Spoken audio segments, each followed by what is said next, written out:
it's MIgardener, and how would you guys like to turn the tables on the compost tea world and really tip it upside down, shake all the money out of its pockets? I have something for you guys today that's super cool, and it's, again, just what I do. If you don't do it, you guys do not have to do this, but I'm telling you that it will work. It's in the science, it's in just the way things work. And a lot of people won't tell you this because there's a common misconception that you need to constantly have fresh compost in your compost tea. It's not true. If you are steeping your compost tea, you're going to want fresh compost in your compost tea.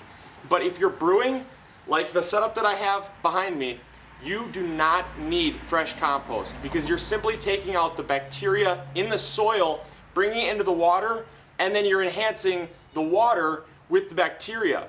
But do you think that the bacteria are going to mate? Of course. They reproduce. Bacteria reproduce like bunnies or rats.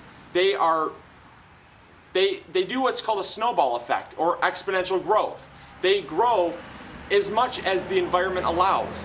And so if you have a 5-gallon bucket like I have, you can theoretically keep it going all year with one handful of compost. Now, a lot of you guys think I'm probably crazy or I hit my head on a wall way too hard. I'm completely sane right now.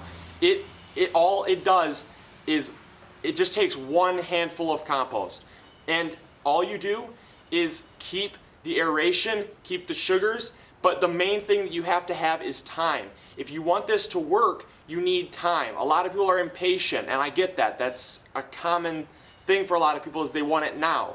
And you can have it now the first time, but the second time, third time, fourth time, fifth time, anytime you use it, you need to allow it time to regrow. And I'm going to show you what I mean in a second, but I'm just trying to tell you guys that you guys do not have to keep buying the compost tea starter kits, and you guys do not need to keep buying the stuff that these people keep selling you, because yes, I mean, it's great. You definitely will have results, but why spend $10 on something that you can constantly have?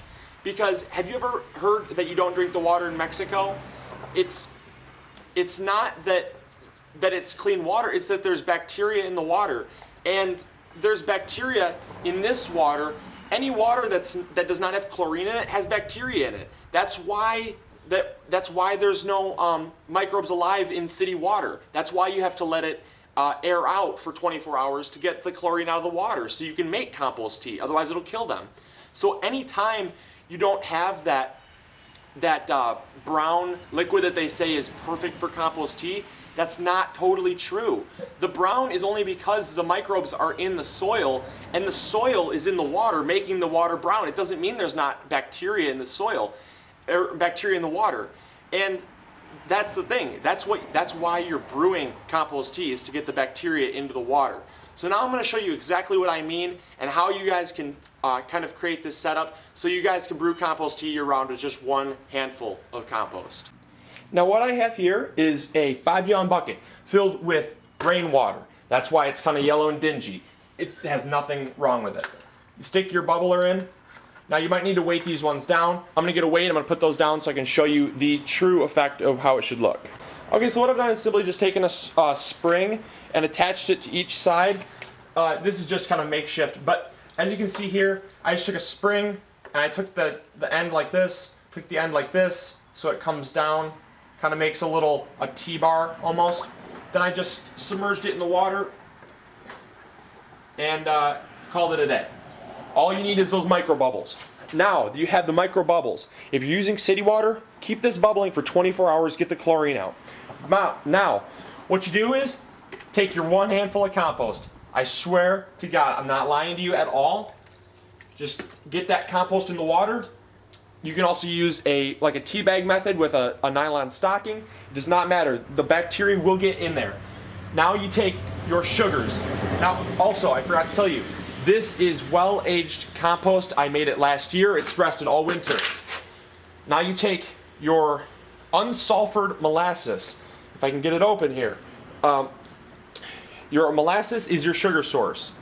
The microbes need about anywhere from 1 cup to 1.5 cups of molasses to really take hold, because as they will begin to multiply, you need lots of sugar to keep feeding those masses. Now what you're going to do is you're going to just brew this for about 24 hours. And that'll reach about maximum capacity for your microbes at that point. Alright, so once you have your compost tea brewing for about 24 hours, you have reached maximum capacity. There's no more bacteria that'll grow. It's kind of just going to flatline, which is not always good. But if you can't use it at the immediate moment, simply just keep the air going, keep the sugar going in, and you will have no problem keeping these microbes alive.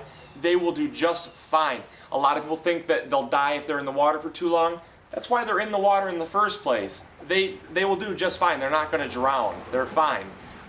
Second of all, once you use your compost tea, simply take 1 gallon bucket, dunk it in, save 1 gallon. That's all you need. Use the rest. Then simply fill this up with water again, distilled water.